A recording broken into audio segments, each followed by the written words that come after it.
Good evening. Welcome to another Wednesday in Bet Gabriel. I was on the way here. I was very glad to hear that really the debate is becoming very, famous, and I know that the way the internet works is like a snowball. Every circle it finishes, it's larger than the previous. So if in 4 days we had so many hits, Bezrat Hashem, I hope to have much more next week. I even heard that we have one person in Pakistan that watch us. I hope it's not Bin Laden. Maybe there's somebody on the way to Muncie. But it's okay, I'm safe here.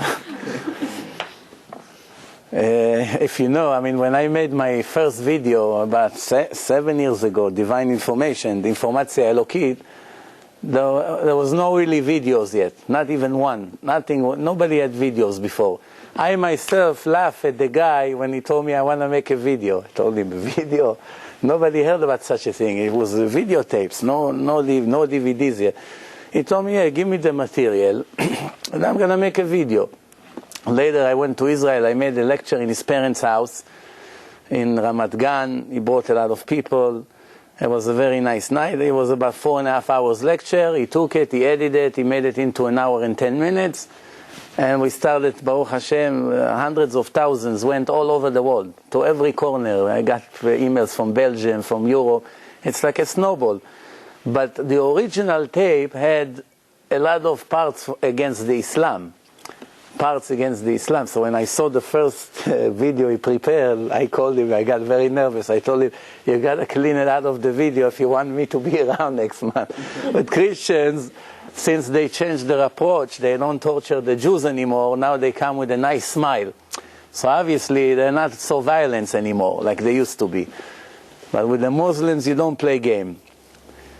You cannot say anything against the Quran, especially you put it public. It's very dangerous. So I will speak about different things. If you have questions about different subjects, it's also fine. Rabbi, where can we watch that original video? The original video, I may have an audio recording of it. He has, by him, since then he made more than 20 movies.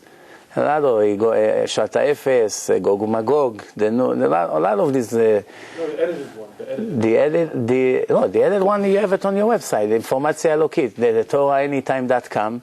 You have it with Russian subtitle, a Spanish subtitle, English subtitle. He did very well, this video.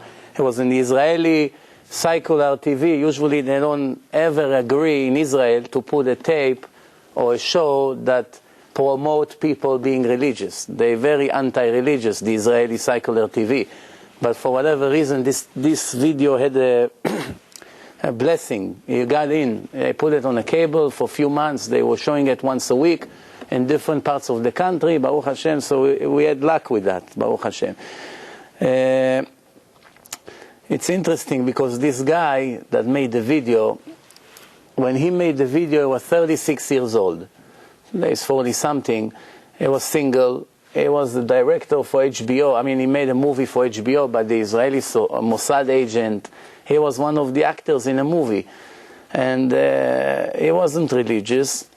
And he went to Los Angeles, Universal Studios, and they had a party for him, for his movie. So they invited all the famous people. He took out a yarmulke, put it on his head. He made Sheikhayanu, bracha levatana on his movie. Yeah, he made Sheikhayanu. He told me the story. Actually, he put it in one of his new movies, parts from his movies, that he was an actor. But I gave a lecture. It's interesting. I have a friend. He lives in Manhattan. Still live there. And one time I was passing by. That was before the laptop was even around. I had a suitcase. I used to have transparencies. I used to make copies, buy in Staples the clear pages, and make copies and put it on. Open up the suitcase, display it on the. I say I'm around. Maybe I should stop by. Try to get this guy religious. So he said, well, you know what? We're in the middle of playing cards. So I said, well, okay, I'll sit around, I didn't know there's about 40 people over there. They have tables, they play in his house, gamble, they play cards. So I came right on time. I got in, I saw the guys sitting, you know, about 3 or 4 guys that already lost all their money were sitting in the living room. I started to sit with them, I have the suitcase ready. I wonder, when can I open the suitcase? Slowly, another guy joined us. Once I saw already 20 people out of the game, I opened up the suitcase, we made the lecture. Half of them today, half of them is completely Haredim, half of the people there. The other half, one got murdered, one marry a Goya. It's either you became tzaddik or you became even worse. But he came from that lecture, that guy. He opened up his heart, then he went to Israel, he went to yeshiva, he came to my house for Shabbat. He's very famous now because he made so many movies for so many organizations today. He came to my house one Shabbat, all Shabbat we speak, Motzei Shabbat he say, I'm giving up my movie, I don't want to see a penny from this movie. I call up my lawyer tomorrow, I tell him to keep it for himself. I told him, wait, don't run so fast. He said, next week I'm in Israel in yeshiva. I said, no, it's too fast, because when someone jumps so fast, it's dangerous. He doesn't have foundations yet. He said, no, that's it, that's the truth, that's what I do. He gets to Israel, I'm in touch with him, I say, no, Yuval, when are you going to have a shidduch? After a few months. He said, don't talk to me, 36 years old, don't talk to me about shidduch, now I have a mission. I want to make as many people religious that I can. Now I'm working on this movie. Believe me, when I finish the movie, if Hashem wants, I'll have a shidduch. The day he finished the movie and was officially ready, he got on a shidduch. 2 weeks later, he got engaged. Now he has a family. Since then, he made about 20 movies. When a guy wants to stick to the truth with all his heart, he has extra help. When a guy takes his time, less help he has. I once told you the formula. The faster you join Hashem, the faster you do it, the more help you have. The more you wait, every minute of waiting, take a little bit less from your, take a little bit more from your siyata dishmaya. Which means, if you are 20 years old and you found the truth, and you say, well, I'm only 20, I didn't even go out, I didn't see the world, I didn't make sins yet. Well, give me 4 or 5 years, and then later I'm going to start being religious. Religion can wait. So if a guy thinks that way, no problem. Hashem keeps him around, Hashem helps him, he goes in business, he opens a business, he works on Shabbat, he eats non-kosher. He gets the help to live as a regular person, like the Goyim. They also have help just to live. Then he has another opportunity, age 25, let's say. Age 25, he won't get the same help like when he was 20. What do I mean? Of course, Hashem always helps a Jew that wants to become religious. But his life will never be the same. What is it like? When you are 20, you're single, you did not really start your life. Even in Shamayim, there's a difference if you became religious before age 20 or after age 20. The first step in your life, when you're a girl, you're 12, when you're a boy, you're 13 years old, that's when you become responsible for your sins or for your mitzvot. You're responsible. That means you're clever enough, you know what needs to be done, what does not need to be done.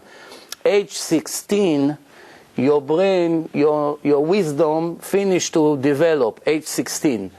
Then when you age 20, then you become fully responsible for all your sins. Up to 20, you still have discounts from Hashem. You should know, up to 20. 20 and up, no more excuses. So when a person has an opportunity before 20 to become tzaddik, and he doesn't take it, he may have another opportunity, age 24, 25. Then, it's already a different story. Why? Because by now, maybe he's already 3-4 years in business. It's going to be a lot harder for him. He has now 2 stores. When he was 17, 18, he did not have anything. It was easy. He takes time out from his school or whatever. He comes to yeshiva 2-3 months. He learns a lot. He becomes religious. And then when he chooses a job, he already knows, I want to be religious. So this is the job I can work in. This is a job I cannot work in. When he's 25, already he's in. He could be in college already 3-4 years. And what he learns in college, for instance, he wants to be a lawyer. He just found out that he wants to be religious. After 4 or 5 years he learns law. He said, well, I'm going to go protect all the murderers and the rapists. It's against Hashem's will. It's much, much harder. He may give up. I already had a few times an opportunity to make people religious. I convinced them 100%. And then in the end they say, I wish I wouldn't talk to you now. Because anyway I cannot change. I'm already a Goya, I have 3 children. It's impossible for me. Same thing the guy that was here on a debate. Hopefully he will watch us. What's with him? He claimed in the end that he's a Jew. And he claimed that he's 31 years in Christianity. 31 years, that's what he says. I watched the debate myself. So somebody like this is married, he has children. For him to come out of this situation now, it's so much harder than when he was 25, let's say, before he got married. Before he got married, it was much easier for him to admit that this is the truth. In psychology, there is a term that called cognitive dissonance. What does it mean? The brain and the heart does not work in the same speed. What the brain catch in moments may take the heart years to understand. If you realize, every time you search in the Torah, when God wants to compliment a person that is smart, He never give him compliment about his brain. Always about the heart. The Torah doesn't say Chacham means Chacham in his head. That means he is intelligent, he knows math, he read a lot of books. The Chacham Lev, the Torah always say Chacham Lev. When they wanted to build the Mishkan, Betzalel, Hashem said, Betzalel, I gave him Ruach HaKodesh, is Chacham Lev. All the Chachamim that Hashem gives compliment to, Chacham Lev. What's Chacham Lev? Chacham Lev means that he took his intelligence and his knowledge and translated it to acts, to good deeds, which means he passed the test in his heart. Just to know the truth, there's no guarantee you're going to practice it even 1%. There are so many thousands of Jews walking here every day on the street, on Main Street or in Brooklyn. Believe me, they know Torah more than some of us here by far. And they live worse than Goyim. Why? Because they already started the process. By the time they found out the truth, it was already very difficult for them to change. I'll give you another example. A person in Israel, almost every kid has a dream to be a soccer player. Sports. Fast way to make money, to be famous, to have almost every dream that they have. So when some of them make it, a lot of them also expose themselves to the truth. You know, they hear a tape, they get a CD, they watch on the internet some lectures. They sometimes even go to the rabbi on Thursday night to bless them that they'll do good on Shabbat, on the game. And yeah, that's funny. The sad part is that there are some rabbis who give them bracha to be successful in a game. That's the sad part. There's a funny part. They come, they take Sefer Tehillim, they put it inside their shoes to have good luck. Sometimes they go to the Western Wall on Friday to daven that maybe tomorrow on Shabbat they'll do well. But either way, some of these people finally understand, they believe in Hashem, they know the Torah is good. Why they are not becoming religious?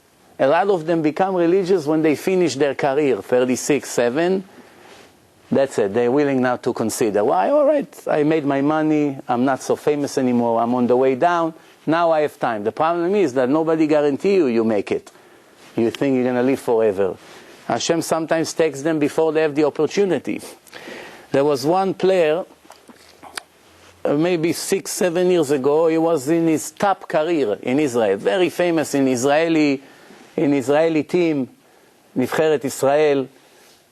His name is Kakun, very famous. In Israel he was a star. He came to visit his brother. His brother was in our yeshiva at that time. Now his brother is in Israel. His brother already is in charge of yeshiva. So he prepared me, and my brother is coming to visit. I sat with him, I recorded 2 tapes, 90 minutes each with him. Yeah, it was maybe 2 or 3 months before I was supposed to get married. He was on the top of the world. I recorded everything with him. Then he says in the end, that's it. From now on, I don't drive to the games. I say, how is it possible? He said, oh, leave it to me.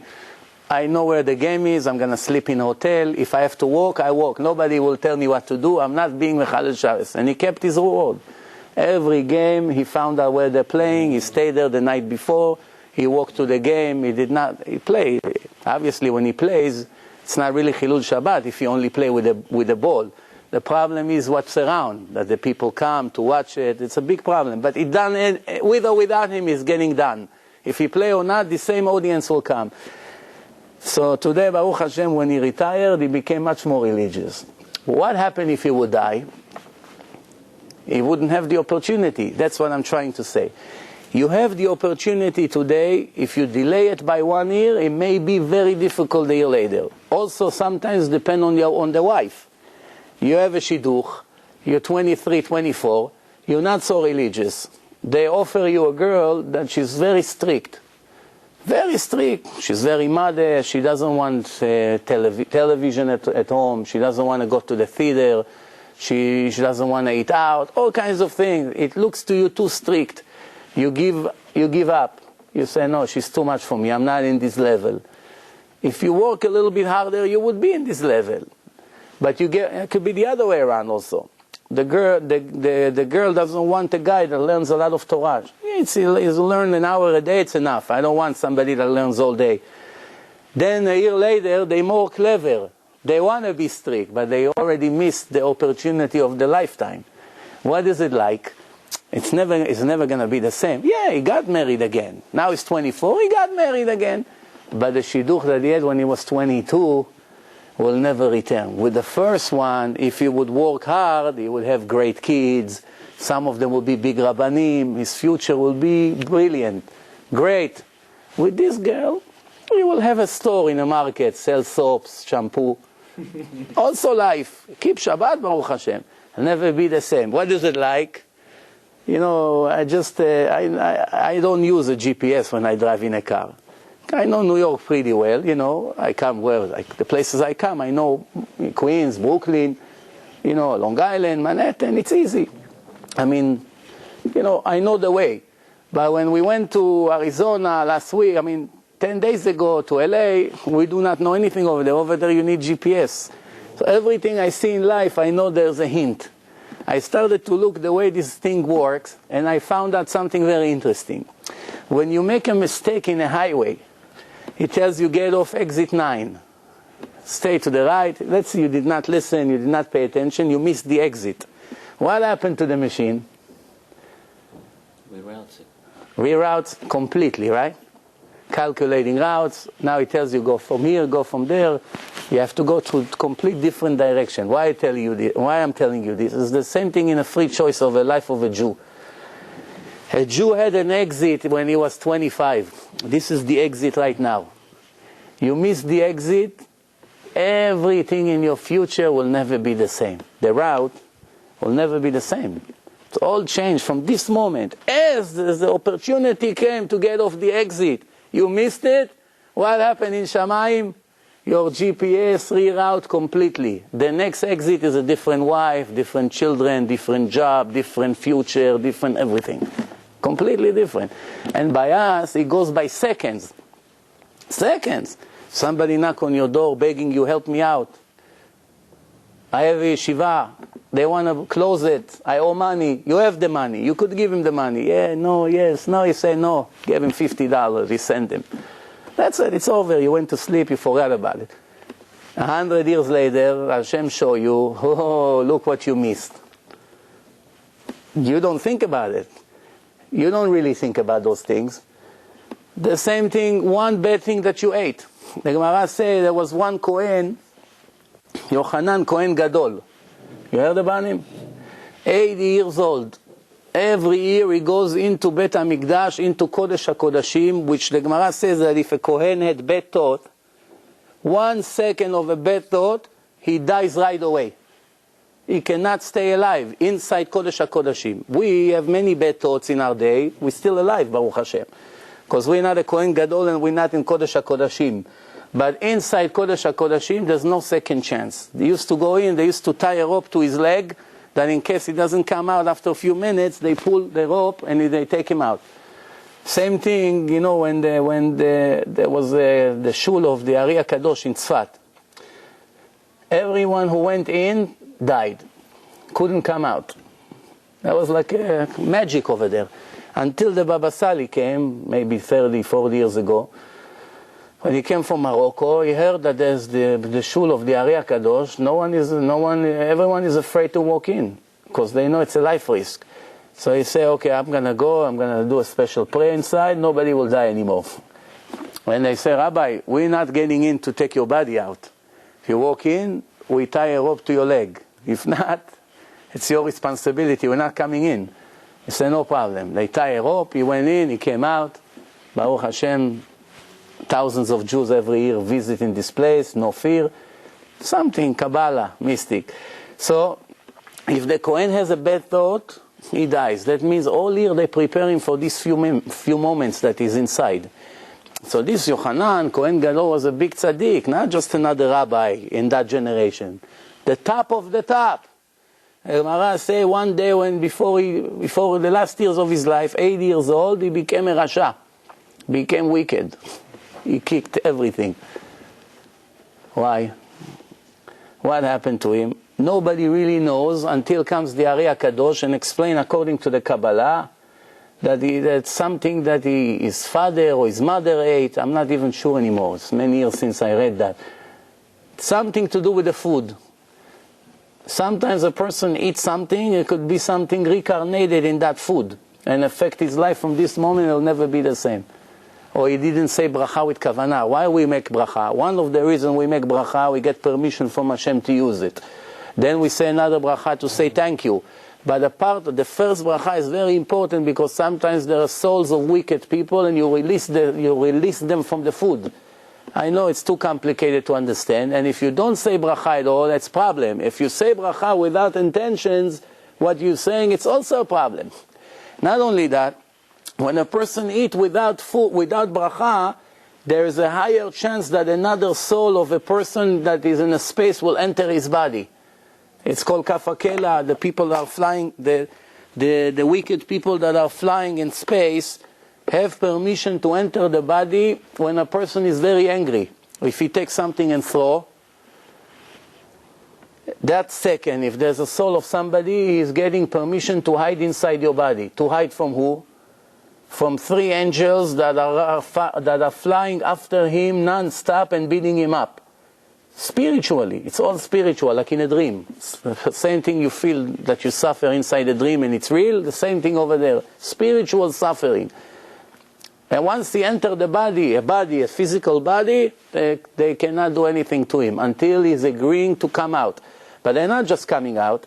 They're coming out only if you promise them you're going to say Kaddish for them, you're going to learn Mishnayot for them, you pray for this neshama. You have to convince them. Now in the old days, it sometimes took weeks until they agreed to come out. They used to lie about their name. Sometimes it took a week to just convince them to say their real name. Then they speak in different languages. And the rabbis, in the time of the Chafetz Chaim, he had a student, he was murdered in the Holocaust, Elchanan Wasserman. So he took all the students that he had over there, and they went to a girl 12 years old to take out the soul of a man that was hiding inside her body, speaking from her throat. A man, speaking in different language. Then it turns that he was a Kohen, Jewish Kohen to Avodah Zarah. Started to say all the sins he made and all that. Interesting. Anyway, back to the thought. The Kohen couldn't have one bad thought. You know, something came this year, I just came across that last week, which got my attention. The Goyim, a group of Goyim, I don't really know how they call, they made up a movie. I don't know, tell me if you heard about it. It's called The Secret. You heard about it or no? Yeah. You heard about it? How do I know that? Because in Israel, it became now also very popular. And there are some Israelis that became the agent for those Goyim to publish the theory. I mean, obviously, they make money with that. The law of attraction. The law of attraction, very good. So the law of attraction, they come up with a theory. We have to check into it to see if it's real or not. Because even the Goyim sometimes accidentally can come across something that is real. But they say something very interesting, which I already saw that some of it, even it's Chazal, that whatever a person thinks, he brings it to himself from nature. They call it nature. We know it's all from Hashem. But the world adjusts himself to you in relation to you according to what you think. And it's interesting because I used to have time in my life that whenever I thought about something negative, in moments it happened to me. Sometimes days, sometimes weeks. Until I went to the Rav, I told him, I don't know, there are two possibilities. Either I jinx myself and I bring myself all this bad luck, or I'm a prophet. One of the two. Because every time I see a scenario, few days later it happens right one by one. One by one, exactly the way I imagined it. So he say, that's because you're thinking it, it comes to you. But that's his words. I say to myself, what's the connection? Just because a person has bad thought? Then I started to see a lot of people calling me and telling me, look, whatever I think or I dream or sometimes when I, even when I'm not sleeping, when I'm up, I'm thinking about the next thing I see it happened. We have to check. But we know one thing. The Gemara already spoke about the power of the mind. A Jew, just by his thoughts, creating or ruining, doing positive or negative, depend what kind of thoughts he have. Not only that, they say that when a person gets married and he's together with his wife and they're planning a baby, the moments that they're together, these 5-10 minutes, what goes into their thoughts and what they see in those moments will decide what kind of soul they're going to have. You understand what we're talking here about? Actually, there was 2 white people that got married, and a few months later, 9 months later, the wife gave birth to a black baby. Black baby. What is the husband thought right away? I'm not black. Something went wrong here. Right? And the wife didn't say that God came to her in a dream and she's a virgin. She wasn't so clever. So she said to him, listen, you're the only man I know. So he started to take her here, take her there. What happened after? They do a DNA test. Because today already it's only $1,000. It used to be thousands. Now for $9.99 in Google, you can have DNA test. God forbid if you have a need, the price is $9.99. Plus tax. Huh? Plus tax. You know what they'll tell you? The tax doesn't come to us. Whenever they tell you that, it comes to them. You know that. So the point is that they did a DNA. And guess what? It was really their baby. Couldn't believe what's going on. We don't have any black genes in our system. They found out that in the bedroom there was a picture of a black baseball player, and all the time the wife looking at that picture of that player, and it affected completely her. It affected her spiritually. Now you may think it's a joke, right? But I'll prove to you from the Torah that it's the truth. What happened 2-3 weeks ago when we read in a parasha that Yaakov wants to separate from Lavan, right? Yaakov and Lavan, father-in-law, oy lanu if such father-in-law, after 20 years he took advantage on him, 7 and 7 and 6, 20 years he's a slave of this crook, and he cheated him 100 times, 100 different tricks, and after that, he says to him, those sheep and goats that will have those stains, the dots on them will be mine, the rest will be yours. He took sticks, he put it where they go to drink. By what they look at, when they look at that, it made them give birth to the goats and the sheep that he wanted. So you see that the visions that the females have affect the shape and the form of the babies. Not only that, we also saw it with the snake. With an iron snake, Hashem told Moshe Rabbeinu, make it for all these people to look at that. So we saw many, many places in the Torah that what the person sees in the time of the pregnancy or even in different relation, it's affecting the spirituality of that person. Also, we don't need even all these proofs. We see today that everything that we see affecting our life completely. One bad sin that a person may have will affect his life for 60, 70 years. That's why it's so important to watch the eyes. We used to think that the eye only gets things in, but the eye also sends things out. The eyes sends messages. Also, you know, there's something that's called telepathy, you know, telepathy. There are people in the world that if they look in your eyes, they know what you're thinking. And it's real. They read your mind through the eyes. According to Judaism, a woman must be modest all the time. We know it. But the women are not allowed to cover their face. Why? We'll be a lot more modest, like in Iran, no? In Iran, a woman can walk in the street. Nobody knows who she is. Her husband can stand right here. She stands right here. Even her husband doesn't recognize his wife. Safe. No problems. The Torah comes and says, no, it's not allowed. Why? What's the word panim means? Panim, face, means inside. Pnim. What's inside of you comes out to the person who looks at you through the face. That's why you're not allowed to cover your face. The Stipler, 20, 30 years ago, the father of Rav Chaim Kanievsky, was one of the Gdolei Ador. There are many people who testify, and there's a lot of evidence that in large parts of his life he had Ruach HaKodesh, which means that people who came to him, he knew exactly who they are and what they're about. One rabbi once told me a story that he went with somebody, a Baal Tshuva, a person that started to keep Shabbat. He went to the Stipler. That was many years ago. And once they went in, the Stipler looked at that guy and he kicked him out. He said, don't come into the room. Go out, out, out. Like this, pushed him out. And it's needless to say that they were very embarrassed, no?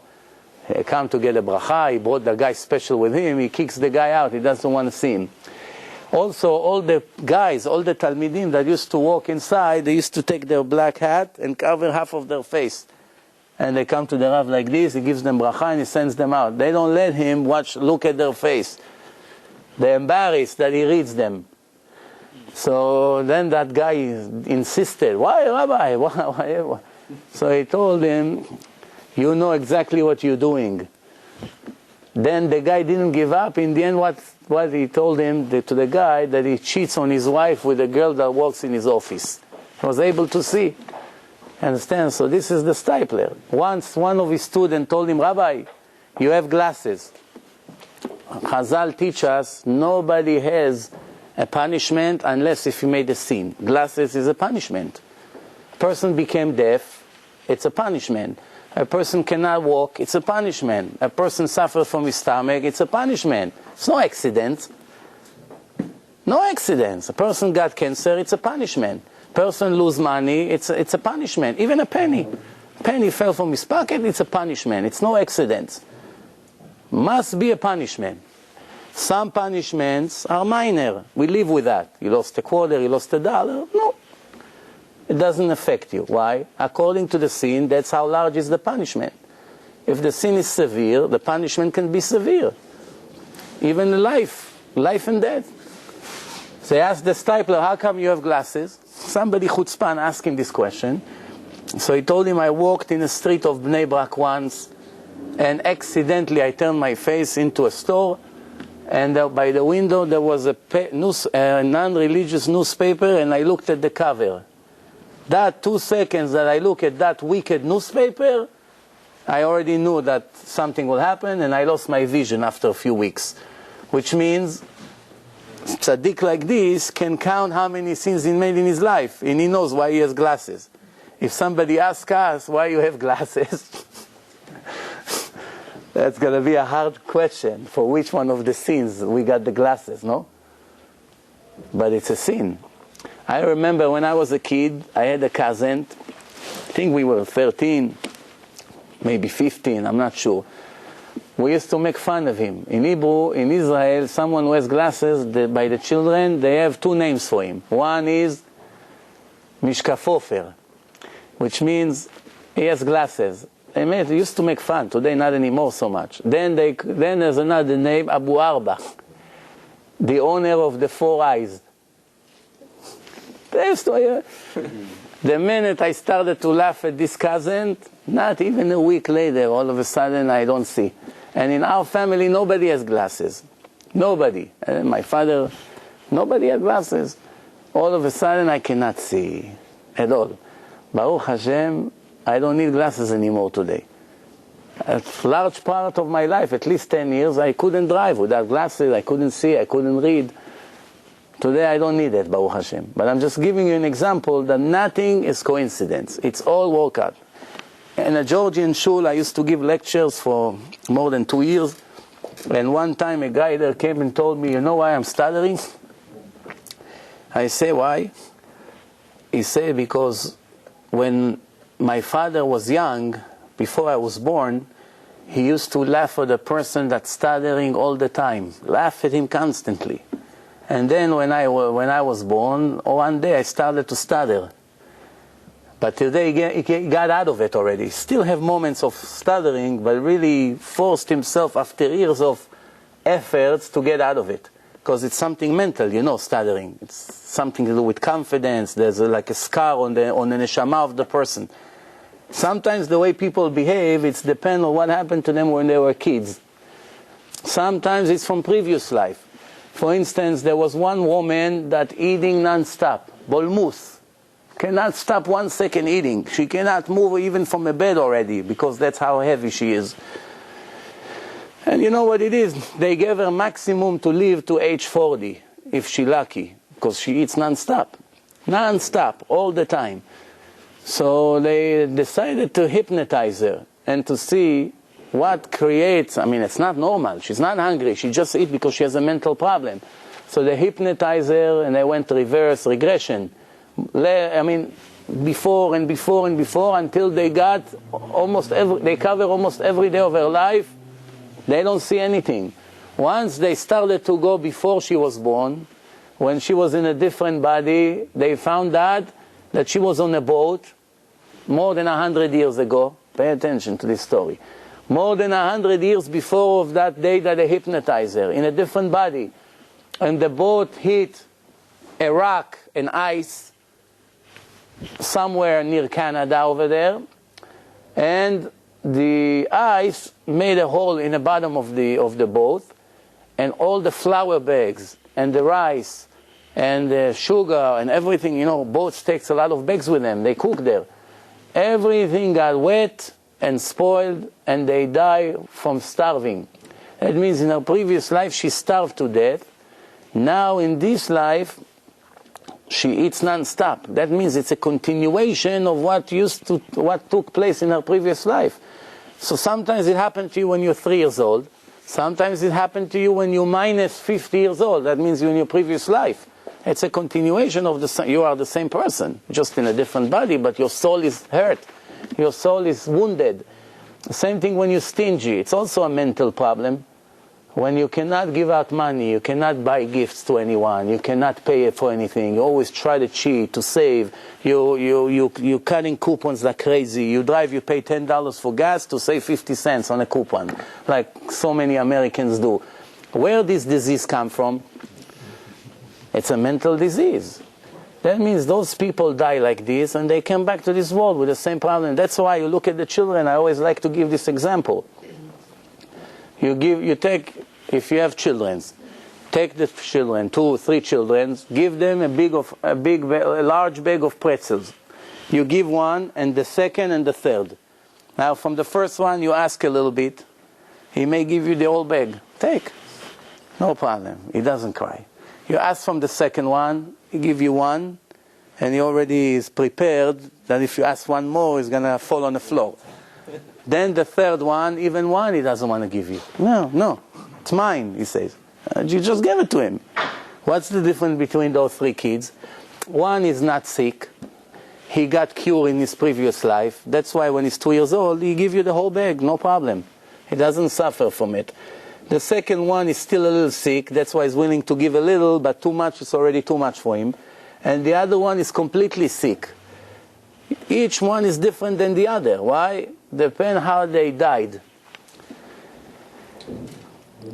You should know, the Zohar says Rabbi Shimon Bar Yochai was looking in the future with his Ruach HaKodesh. He was crying when he saw this generation. The generation before Mashiach came, Rabbi Shimon Bar Yochai, in his time, imagine in his time the Romans were looking for him. They were killing the pregnant ladies. They're cutting their stomach open and taking the baby alive out. The Jews were suffering like crazy at that time. They destroyed the Bet HaMikdash. All these things that happened in those years. And Rabbi Shimon Bar Yochai say, "Oi, how lucky I am that I don't live in the last generations before Mashiach comes." How do we know that he's talking about this generation? I want to go over the list with you and tell me if the things the Gemara predict happened or not. I just want to assure you that the things I'm going to mention to you did not happen 50 years ago. 50. 50 years ago, none of these things happened. The Gemara says, Masechet Sanhedrin, the Gemara says like this, Tanya, Rabbi Nehorai says, Dor sheben David babo, generation that Mashiach ben David, the son of David, is coming, Ne'arim yalbinu pnei zkenim, the youth, the youngsters, will insult the old people. No respect for old people. Remember, when I was a kid, when we used to get on a bus and there was an old man getting on a bus, this is only 30 years ago. No big deal. One generation back. Believe me, it's not a lie. 7, 8, 9, 10, depend how many children were on the bus, getting up right away to the old person, giving him the seat. Or a pregnant woman. She gets on a bus right away. Right away. Today, it doesn't happen. Once in a while, maybe there's a nice kid that will allow the old man to take his seat. But not only that. My father once told me that today it's a new moda. What? The young kids get on a bus and they get old people to give them their seat. Old men, get up. I want a seat. Serious. Then there's no smoking on a bus. They light a cigarette. Everyone is choking. The driver is afraid. They may stab him, Today in Israel, they imported 1 million goyim from Russia. A lot of them are drunk. There's a lot of prostitution. A lot of them are crazy even when they're not drunk. So when you want to park your car, if you got somebody angry, you took his spot, he kill you right there. It happens every month. Every month. Worse than Chicago. Worse than I don't know where. It happens all the time. So the Gemara says, the old people will have to suffer from the young ones. Skenim ya'amdu lifnei neharim. The old ones will rise when they see young ones coming from fear. Bat kama behima. Girls are they rebel against their mothers. Don't tell me how to get dressed. Don't tell me how long my skirt should be. I'm talking religious girls. Non-religious girl, forget about it. The mother cannot even speak to her. פני הדור כפני כלה בחמותה, a daughter-in-law against their parents-in-law. The daughters-in-law don't like their parents-in-law. If your parents coming here for Pesach, I want to go to a hotel. I'm not going to stay here with your parents. No. I remember one time I got a phone call from somebody from Brooklyn. He tells me, listen, I don't know what's going on here. Tomorrow I need a place to go get divorced. You know anybody that can help me with a divorce? I said, what happened? You just got married. Not even here. What happened? He said, forget it. My wife's parents running my life. They don't leave us alone. They come here every day, open the closet, check how much food I buy in the house. If my wife's car is broken 2 or 3 days in the driveway, they're already starting to tell her, your husband don't care about you. You see, you're 3 days in the house, he doesn't fix the car. Forget it. I have to constantly protect myself from morning to night against those parents. I can't take it anymore. So I told him, wait right there. I'm on my way. We got there. Such nice couple. Believe me, we sat 2 hours over there like they got remarried. We made rules. Everything was clear. She promised she's going to stick to these rules. Not even a week after, he calls me up. He said, a miracle happened. They lost their job here, the father. They have to go now to Florida. Over there, one of his friends offered him a job. And they're leaving, Baruch Hashem, that's it. They went to Florida for a few years. A few months ago, they came back. For a few years, they had children, the marriage was... Now they came back. I get a phone call from here 2 months ago. I see right away, if he calls me, there's a problem. So I already knew there's a problem. I just didn't know what kind of problem. I didn't expect them to come back. He said, forget it. They're not even here a few days. Everything is back to the way it was. We're not leaving us alone. What do you see? Parents and daughters or daughters-in-law, the Satan makes war between them in this generation. Why? It's one of the signs before Mashiach come. The next one, Pnei Ador ki Pnei HaKelev.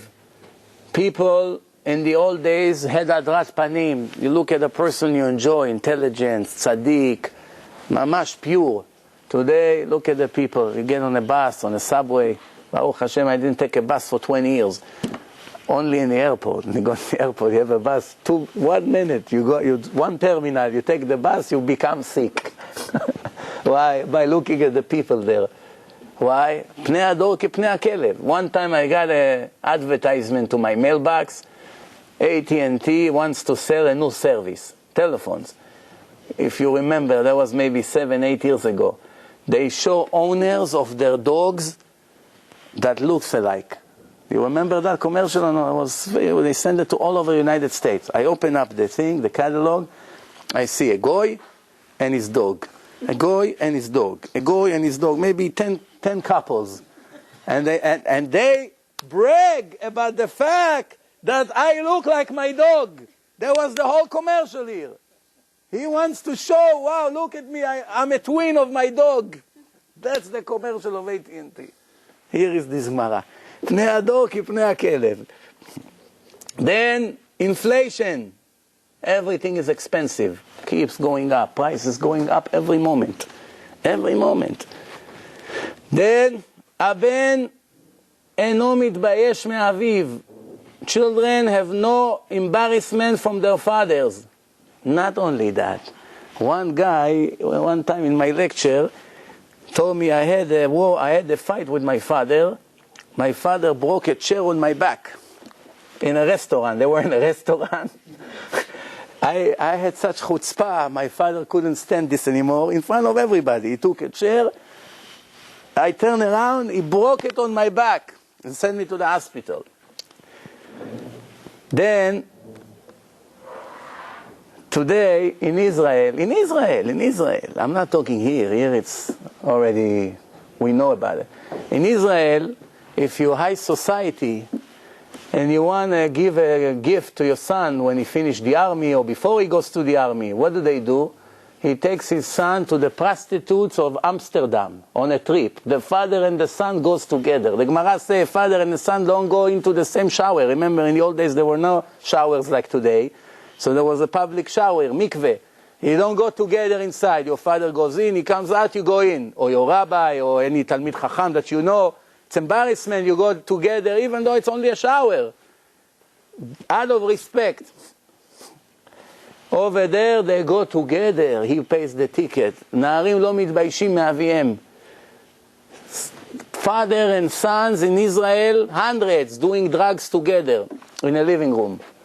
In this generation, doing drugs together. How did you start? They asked the kid. My father offered me cocaine. How can it be? His father offering him to try.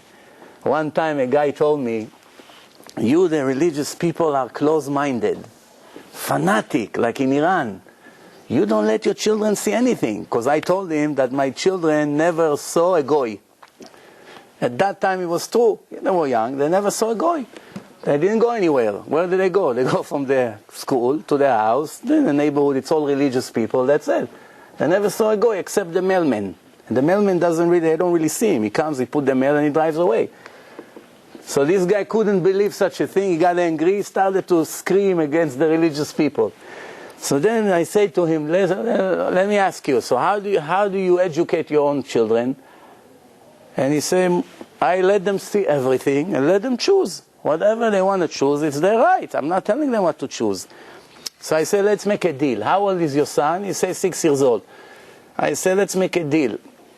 There was a place in Manhattan, a club, for mentally sick people, that there's Sodom and Gomorrah over there. Tomorrow night, I want you to take your son over there and have a drink with him. Over there, inside. I'm going to tell you the address, you're going to go over there. You promise that you're going to do it? They say, hey, don't exaggerate. What is this? I say, you see, you're a hypocrite. You just scream, I let my son do whatever he wants, I show him everything, we are open-minded. I say, but this, it's already too much for you. This you don't want your son to be exposed to, right? So you have those lines, those red lines, and I have different red lines. Who say you right and not me? You understand? The point is that I go by what the Torah told me. You go but your mind thing is okay. And in a year or two it's going to be in fashion. You're going to do that also. What do you think? How did they came to where they came? It didn't start right away that the father take his son to Amsterdam. It happened a little by little. Every day he sink a little bit more. The Gemara continue. הגפן ניתן פריו והיין ביוקר. Plenty of grapes and the wine is very expensive. What does it mean? They throw containers of grapes to the ocean every minute, by the minute. If you one time you go by the ocean, you see there's a place in Israel, in New York, in Florida, in LA, all the places where they have ports, you're going to see that they dumping over there tons of fruit to the ocean. Why? Millions of dollars every day to the ocean. They don't want to flood the market with grapes or with tomatoes. They have too much. The markets are not selling a lot. They don't want to bring more to the market. Because let's say that you pay $2 or $3 a pound of tomatoes. If they're going to bring more and more and more tomatoes, it's going to be so much, it's going to be $0.25 a pound. They don't want to work. Why? I'm going to carry all these cases and going to bring it that they pay me, they're going to buy 5 pounds and pay me $1? For this I'm going to work all day? No. So they dump it to the ocean. There's 1 million Israelis going to sleep hungry every night. Why don't you take it to a place, give it to the poor people? No, but if we're going to do it, then the people know that they can get it for free. The little that they buy, they're also not going to buy. That's the way they think. Parnasa come from Hashem. They never heard of it. They never heard of it. One time, I used to go to a place in Queens Boulevard. I'm talking to you about 12 years ago.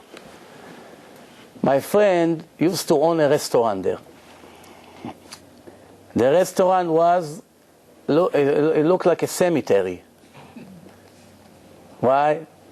Only ghosts coming to eat. Nothing, nobody. So my friend thought that if he's going to buy a credit card machine, it's going to bring him more business. So why? Maybe people cannot afford, they want to come a family, they pay with a credit card. So I got him a credit card machine, and that's how we became friends. Started, because he doesn't speak English, he cannot call customer service, I became his private trainer. Every 5 minutes, he calls me up. How do I do this? How do I print the receipt? How do I change the paper? Now, sometimes you explain him over the phone, he doesn't catch. So I have to go make special trips to his place. I started to see it's Mishamayim. Almost every day I have to go to that place. Then I started to realize what's going on there. There's few neighbors from the building. They come, they drink coffee over there. They read Israeli newspaper. They do nothing. Non-religious guys. So I started to talk to them. So I asked them, what do you do? 4 guys. Listen to this story. 4 guys. I see those 4 guys, they're sitting over there. One of them I knew, I happened to know from Israel. Not really friends, but I knew him. So we started to talk. They see me with a yarmulke. They're asking me questions. They're curious. Then I see that, what do? They are collectors. Collectors of what? Of gambling machines. They have a boss, and their boss is having poker machines or bingo machines in all kinds of delis and places all over New York. And Goyim are gamble over there. And the owner of the store, whenever they make, he gives them money. And the owner of the machine, once a week, he calculates how much he has to give. They usually make money. It's 70-30. So when are they doing the collections? On Shabbat. This is the key day for them. Shabbat, this is the collection day. They come to the machine, they open it up, they take all the money out, they maintain the machines. So now I know if I'm going to tell them this is not a kosher job for a Jew, they're not in a level to understand that. So I'm trying to get them to do it on a different day, not to work on Shabbat. I speak to them about Shabbat. One day, the next day I see them again, and then a week later I see them again. After a few visits, They're willing now to be Shomer Shabbat, to stop working at least. So they say, "Ata gever, you a man, you a man, you a man." Let's say they put hands. No more. We come to the guy, the owner, and we'll tell him, none of us work on Shabbat. What is he gonna do? He's gonna have to give us another day. A week later, I come to the place. I see a guy. Remember, this is 12 years ago when no one had cell phones. It used to be 70 cents a minute. A minute. When cell phones used to be something new then. 12, maybe 14 years ago. I see a guy with 2 cell phones. Leather jacket, 2 cell phones. I saw right away this guy is dangerous. Mafia, something. He waits over there outside. I come inside. I'm on my way in. He recognized me. He comes to you. He calls me up. He say, "You such and such. Yeah, you spoke to the guys about not to work on Shabbat." Grab me from here, like this. I say, "Yeah, what's the problem? You wanna ruin my business? What is this? You gonna pay them their salary?" I don't know where I had the guts. I told him, "Why? You paying them the salary?" "Ela me, your father." "Who? Your father give them? I pay them the money." I say, "No, Hashem pays them the money." "Enough with your nonsense, you crazy people. Hashem, Hashem. Listen good. If you're gonna talk to them one more time, I'll kill you." I say, "Listen, relax, calm down. If Hashem wants, He close your nostrils for 1 minute, you'll be on the floor like a dog. What do you think? Who do you think you are?" I tell him. And now why I see a lot of people walk by, and what is he going to do to me? It's Queens Boulevard, So then, you know what it is? Sometimes you got to be brave with these people. So he started to talk to me. He's very angry now. I said, "Listen, I don't have to talk to them anymore. I already told them. They know now the truth. You can't avoid them from the truth." So he said, "Listen to me good. You already made me a big damage in the business because they don't want to work on Shabbat. If you talk to them about other things, please don't talk to them." So I say to him, "I tell you something." I say, "Now because of what you said, you're going to see that you're going to lose all your business and all your money." He looks at me like this. I wanted to make him nervous a little bit. He said, "Yeah, we'll wait and see. But remember, I warned you." Okay. I forgot about him. I never saw them again. I don't know, maybe scared them not to come to the thing. Baruch Hashem, years later, I was invited to Bayside. I come, I see all 4 of them. In a lecture, I gave a lecture in Bayside. They all live in Bayside. 2 of them religious already now, with their wives and their children. 1 moved to Israel. The other 2, I don't know where they are today. But something nice came out of these 4. But then, what happened with this guy? I didn't see him anymore. Years later, we had a Hanukkah party. Hanukkah party. Where is the party? You have to speak in a club called Taverna. You heard about that club, Taverna? 7, 8 years ago, there was a very successful club. It's on the border of Brooklyn and Manhattan. You see the view of Manhattan? It's an industrial place, huge place, bigger than this shul. Very long. They have a stage. Singers, Israeli singers come. They give shows over there. Hanukkah party. I come into the place. I sit in the table. My friend Shimon Navarro comes and says, "I want you to meet the owner of the club." I look at the owner of the club. I say, wow. He's on my way to me now. But that was years later. He came. We shook hands. I thought to myself, is he pretending that he doesn't recognize me? Because I recognized him right away. I say, very good, I hope he doesn't recognize me. We shook hands, the night is over. I say to myself, wow, Hashem pays this guy. Look, he became even bigger. Look what a club he has. We said, okay, Hashem knows better than me what he deserves. Then another, maybe few years gone by, one day I get a phone call. There's a girl on the line, I call you for shidduch. I became now a shatchan full time. Every hour I get a phone call for shidduch, Baruch Hashem. So she calls me up, she says, someone gave me your telephone number, and my name is this, and I'm this, and maybe you know somebody that I can date, I want to get married. What do you do? I work. Well, actually, I'm not working anymore. I said, what do you mean? She said, well, my boss just went bankrupt, and he closed this restaurant. As of next week, I don't have a job. And she said, it's interesting, because it's the second restaurant already that I'm moving with my boss. He went bankrupt on his first restaurant. He had a big club. And after September 11, he went bankrupt, because nobody came. His crowd used to, because it was the view of Manhattan, you know, the twins, right in front. Came September 11, his business died for a few months, he went bankrupt. And then he took some of the money and he opened a restaurant in Brooklyn, and now he closed that again and he's broke, he owes money, he's finished. She's telling me now this story. She calls me up at Hashidu. So I say, which club? What was the name of the club? She tells me Taverna. I say, okay, no problem. I got it. I got the message. What happened to this guy? All his machines. He used to make $60,000 a week from the poker machine. More than 10 years ago, you know how much money it was? The guys used to tell me when they bring the money, the bag is heavy from the $100 bills. The bag from the machines, they go all over. One of them even got shot one time on Shabbat and continued to work. There was until Mayor Giuliani cleaned them all out. This was the beginning of his losing. One day Mayor Giuliani decided that there's too much crime because of this machine. Overnight, he sends the police, they smashed all the machines. Each machine was more than $10,000. They destroyed all the machines in one night. They went bankrupt on that business. But they had a lot of money from before. They were looking what to do with the money. This guy left with nothing. Nothing. So you know, sometimes things come out of your mouth, it becomes like a prophecy without even realizing it. He left with nothing. And these guys, Baruch Hashem, they had parnasah. They move on. When that business finished, they move into, Baruch Hashem, a kosher job. And my computer died. That means we have another half an hour. So the Gemara continue by heart, Bezrat Hashem. The Gemara says that one other sign will be that Bet Vad Yafech Leznut. The place when the Israeli government, the Israeli, I don't want to say Chachamim, but the people are in charge, will become like a clown house. Clown house. Now I want to just bring something to your attention.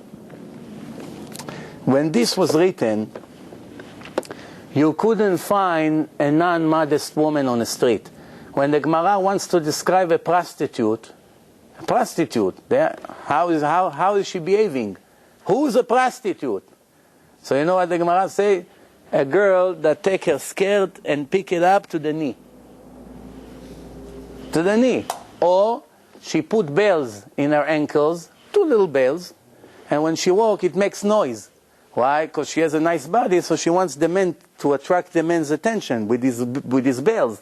So because she walks like this and make a little noise, automatically everybody turns and see her. This is already a woman that if her husband wants to divorce her, he doesn't have to give her a ketubah. He wrote $1 million for her in a ketubah. His friend, 2 witnesses came and said, we just saw your wife walking like this with bells and a flower on her ear, or maybe her hair is half covered or not covered at all. She went out to hang the laundry. She put her private clothing on a laundry that people can see it. She lose all her rights. Why? אינה נוהגת בדת יהודית. She comes to court, she lose everything. She lose all her rights. Because of what? Some bells in her legs, or maybe her skirt was too short, or maybe she didn't cover her hair. Today, imagine if you tell a woman, you know, you had a bell in your shoes. Because of that, when you get divorced, you stay on the street with one dress and finished. You get nothing. They say, wow, this rabbi is crazy, he's fanatic. Be careful not to go get divorced by him. You finish. But that was a simple halakha. And the goyim, what do you think? The goyim also kept the laws of modesty. Till now, many places, you go to Yugoslavia, you go to Armenia, you go to some villages in Uzbekistan, all kinds of places like this. You're not going to see women dressed like you see here in New York or in Israel. You don't see it. A lot of them put handkerchief on their hair. They collect their hair. Simple laws of modesty until today. Every place when the Torah was published, remember the law. Every place that the Torah went there and was translated to their local language, the people kept the law of modesty until this day. Most places. Not the big cities. Big cities, America. Why do you think the Muslims hate America so much? Because this is the source of the cancer, the spiritual cancer of the world. America and Europe symbolize all the sins against God. And this way, just turn the radio 5 minutes.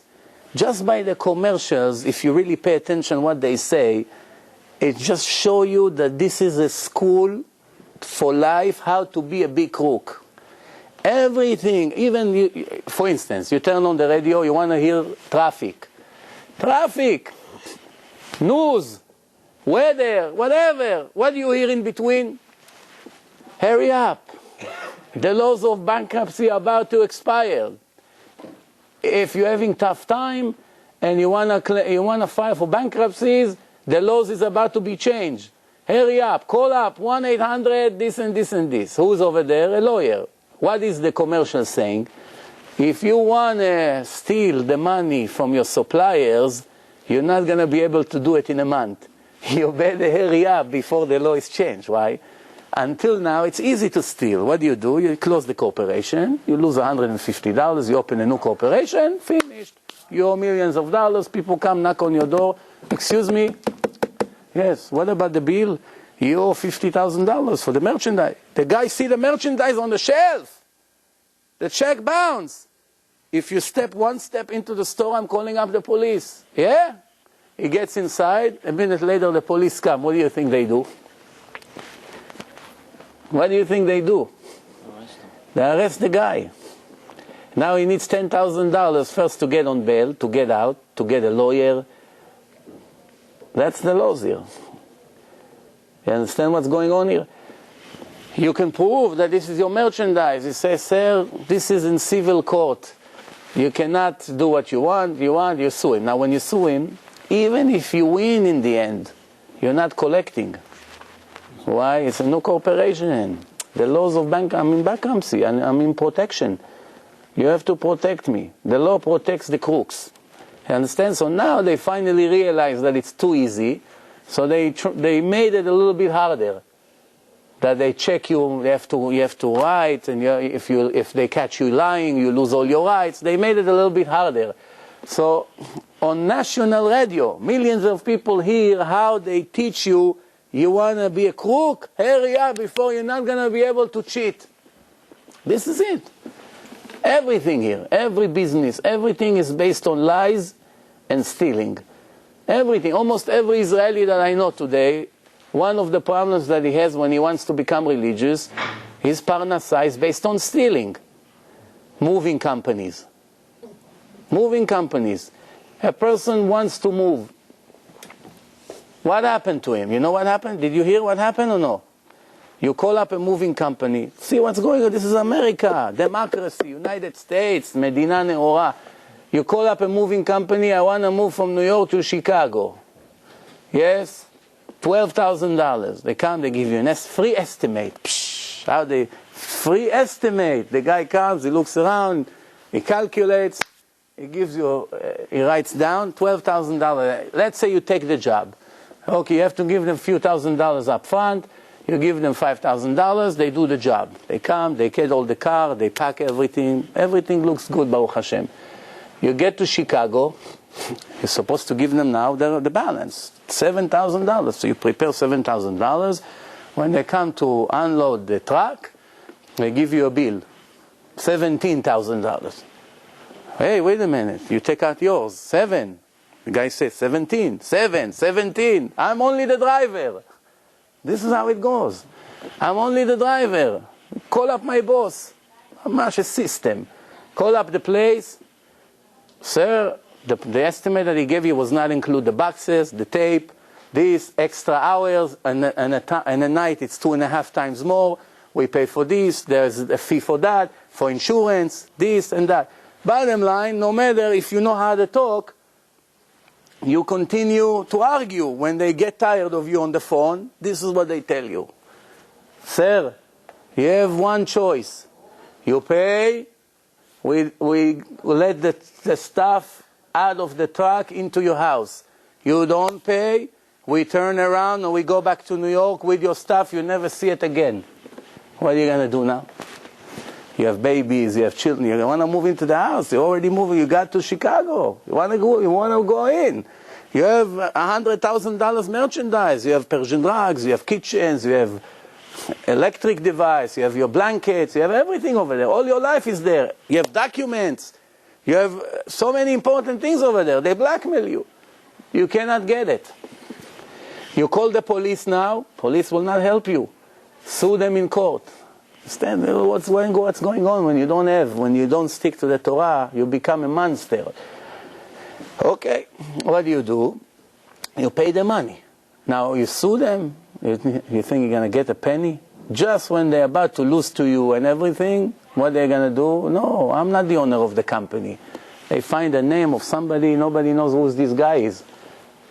They never pay you back, no matter what happened. How do I know these stories? A Bukharian guy that was doing it told me all the tricks. But this guy, Baruch Hashem, is a tzaddik today. When he wasn't a tzaddik, he was a driver. Until one time, Hashem wanted to wake him up from his tricks, and his two Israeli owners. So he got to Chicago, and they did it to a nice American guy. No, sir, you're not getting it. So the guy said, okay, what can I do? You're not giving me my stuff. How much I have to pay? I pay extra $10,000, sign here, sign there. He signs everything. One thing they didn't know, it's a judge, he's the main judge in court, this guy. But they don't know. So the guy's got he has his cards, the invoice, everything. He put the FBI on them for 1 year. They tap their phones, they listen to everything. They put even guys to work in a company as drivers. What they tell them to do. And this Bukharian guy, the FBI is on his head for 1 year. In the meantime, he becomes religious. He comes to our yeshiva. One day he goes to take a haircut before Shabbat. A cop pull him over, take him to federal prison. He's facing 14 years in prison. His two owners already got caught. In the meantime, while he got arrested, they were judged to 14 years in prison, and they took everything they had. They didn't leave them a penny. Millions of dollars that they had in their banks, they took everything. Years of tricks, years. Every day they trick so many people. In 1 minute, they lost everything. They left with nothing. And now they're in federal prison. Forget it. What life they have.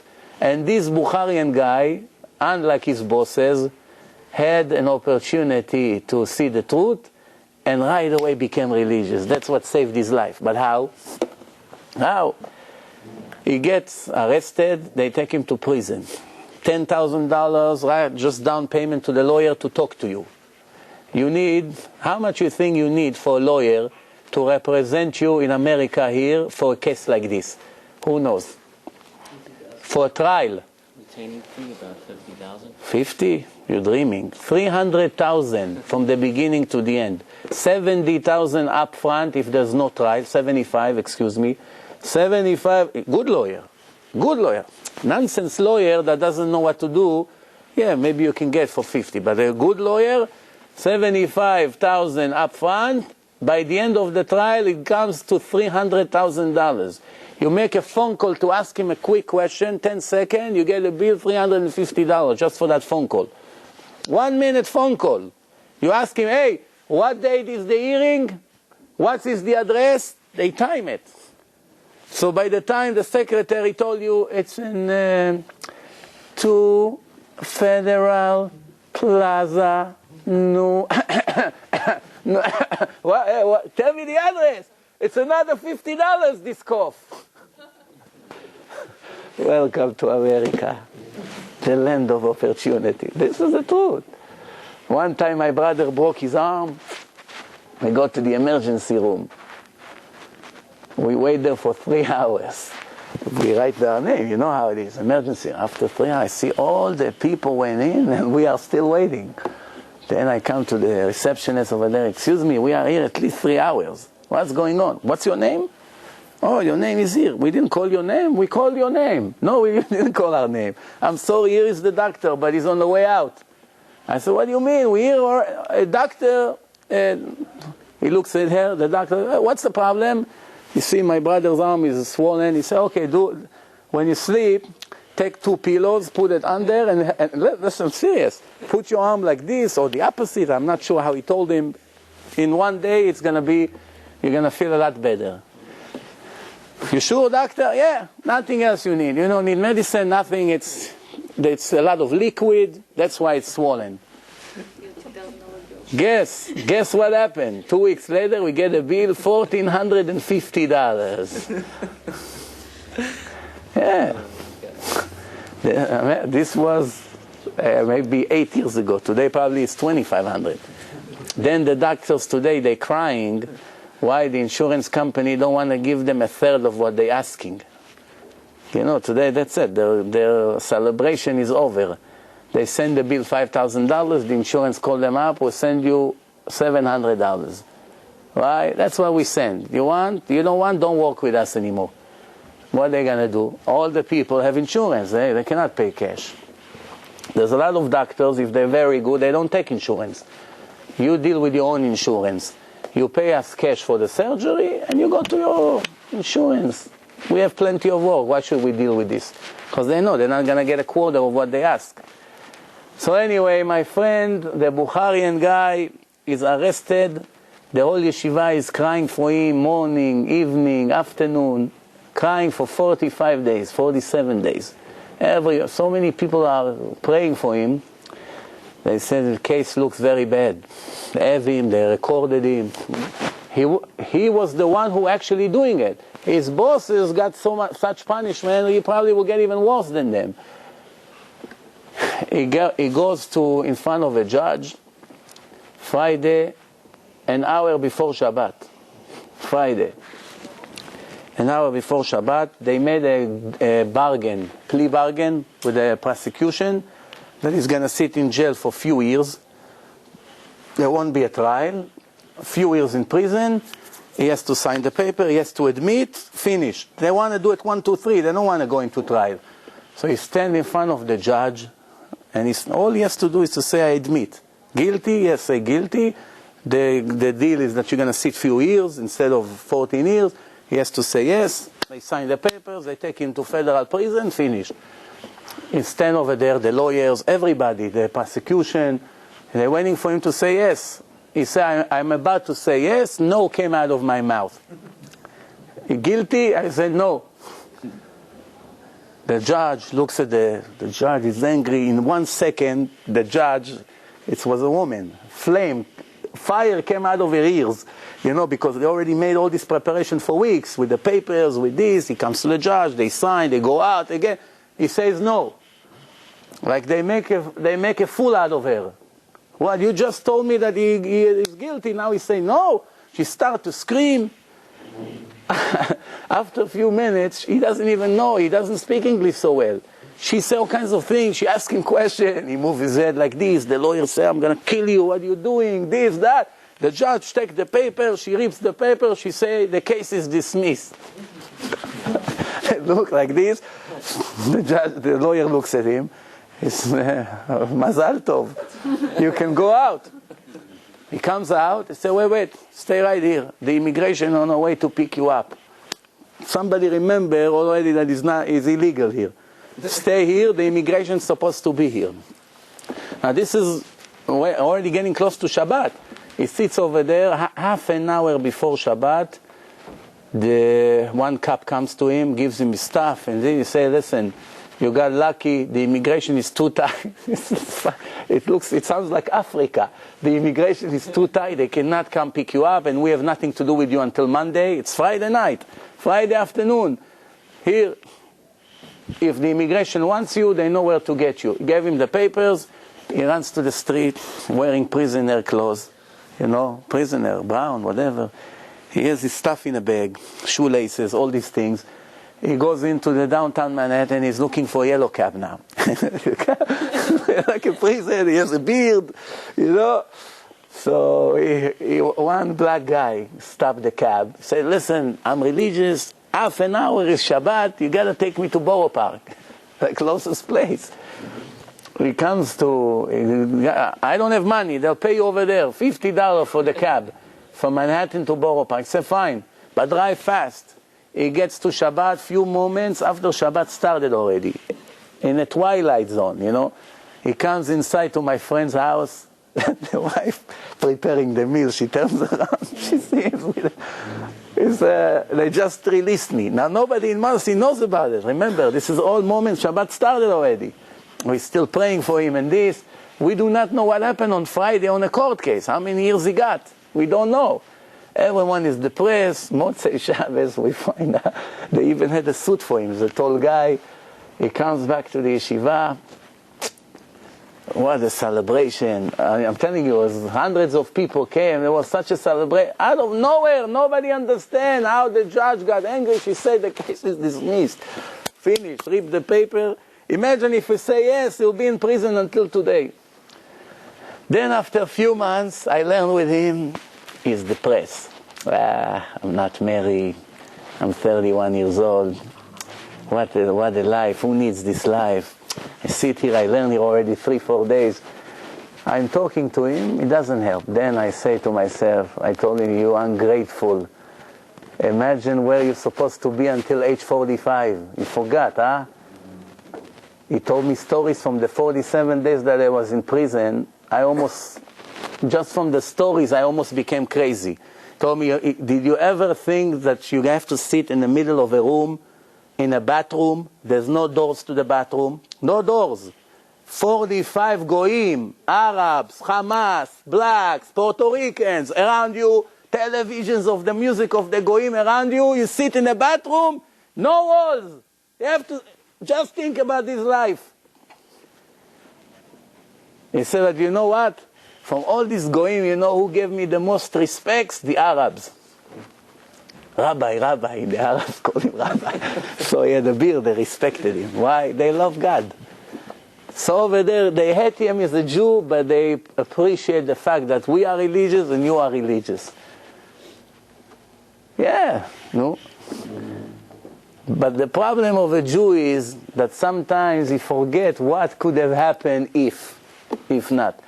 Just when I told him that, a few hours later he came back to me and he said, wow, can't believe I even have the guts to open my mouth. After what you told me, I feel so bad. You understand? This is what called conscious. A Jew has a conscience. You just have to wake it up sometimes.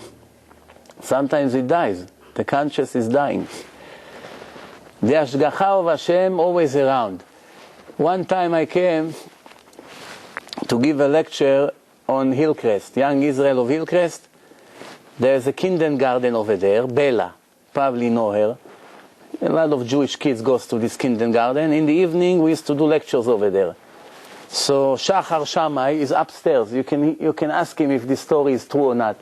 His wife named Orly, she has a friend from school, Regina, Russian girl, red hair.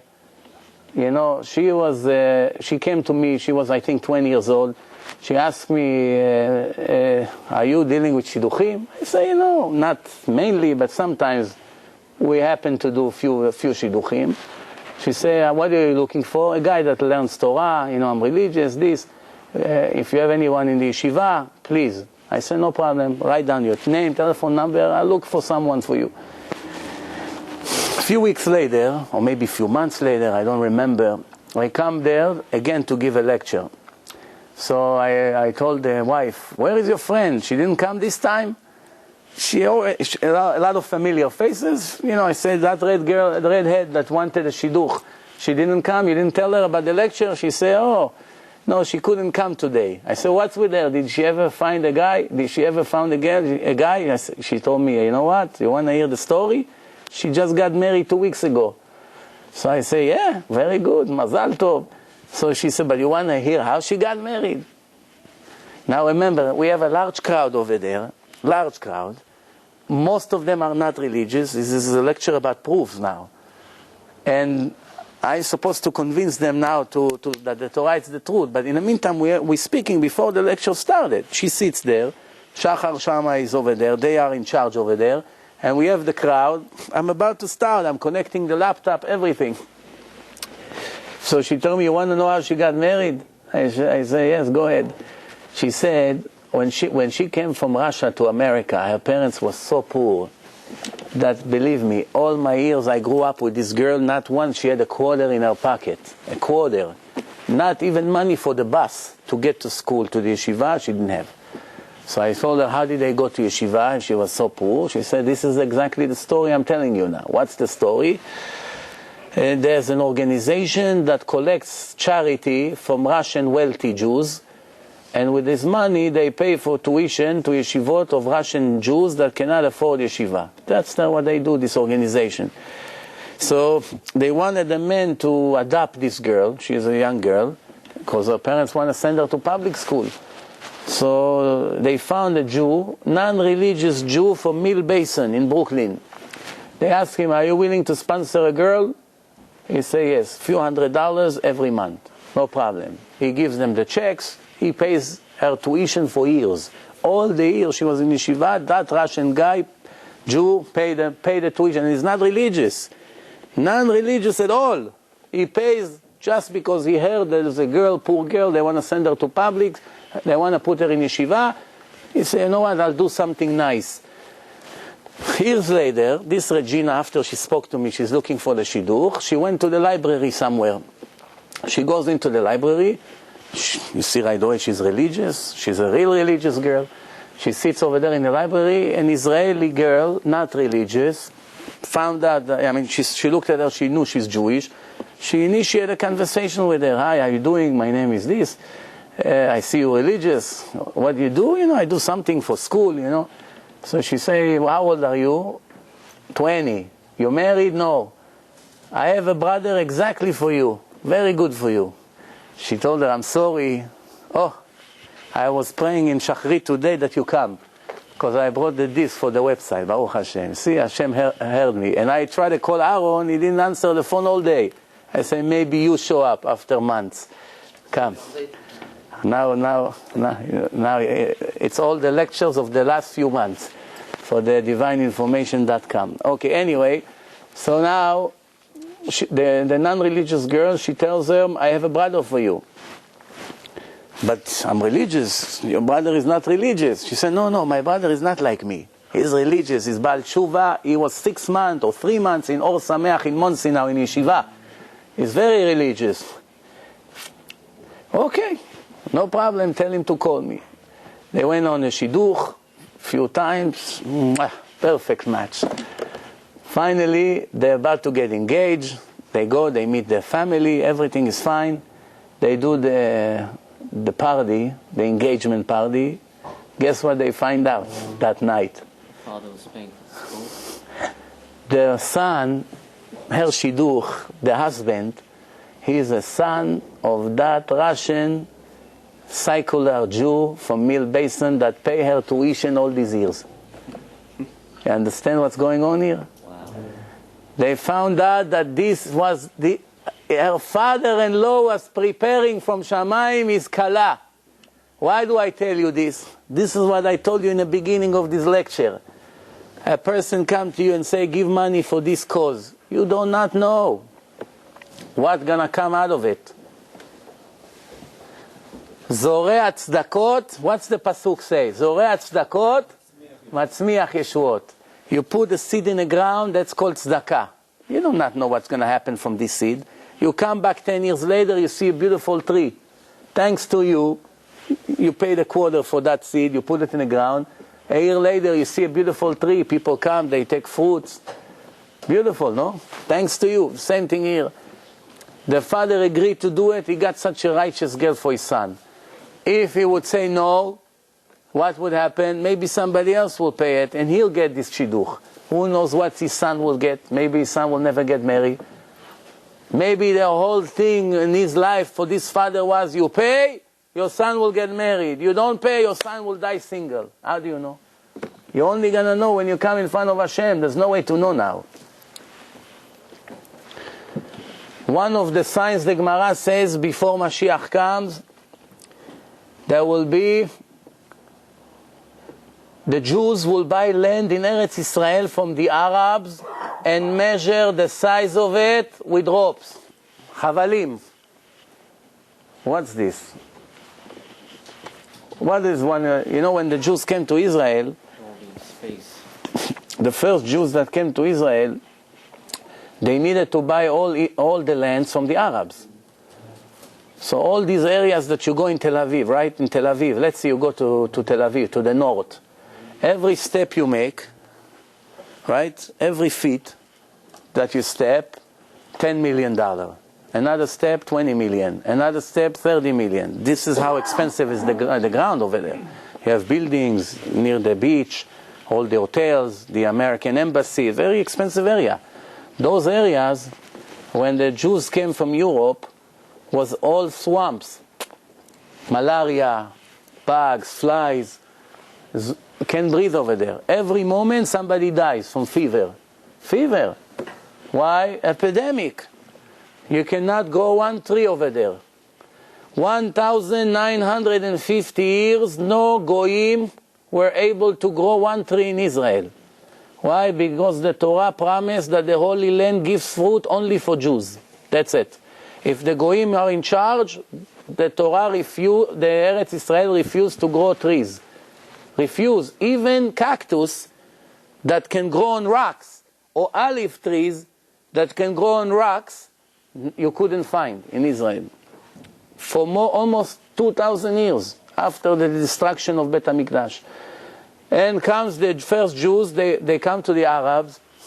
The Arabs own all the land, but there's nothing they can do with that. Comes a crazy Jew from Germany, he brings few $100s. Let's say like today, few $1,000s.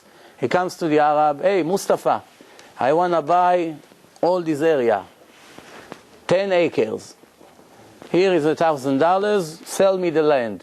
The Arab didn't know where he got so lucky. What mitzvah? The Arab asked himself, what mitzvah I did today that Muhammad send me that crazy Jew here, that I can sell him the swamps. Who wants to buy swamps? This is reality now. They came, and Hashem made it like this because the Jews didn't have a lot of money. And the only way to buy the entire land, hundreds of acres, was when they're full of swamps. It's nothing you can do. Nobody wants to buy it. If it would be like today, if we needed to go to occupied Israel today, to buy it from the Arabs today, we would need hundreds of billions of dollars to bring. We don't have it. We couldn't do it in today's environment. But it was all swamps, so for a few $1,000s we bought Israel from the Arabs. 5 years later, it was all beautiful orchards and trees. Why? The Arabs thought maybe these Jews had a technique that we didn't have. What they didn't know is that it's very simple. Hashem cursed the land, and now Hashem removed the curse. Now the trees will grow. When we made a peace agreement with Egypt, before the peace agreement, Sinai, which is all desert, was all green. There was towns, the Israeli make towns over there, farmers, they grew all kinds of green over there. We gave Sinai to the Egyptians. 5 years later, someone once gave me a satellite picture, color satellite picture, before the peace agreement with Egypt and after.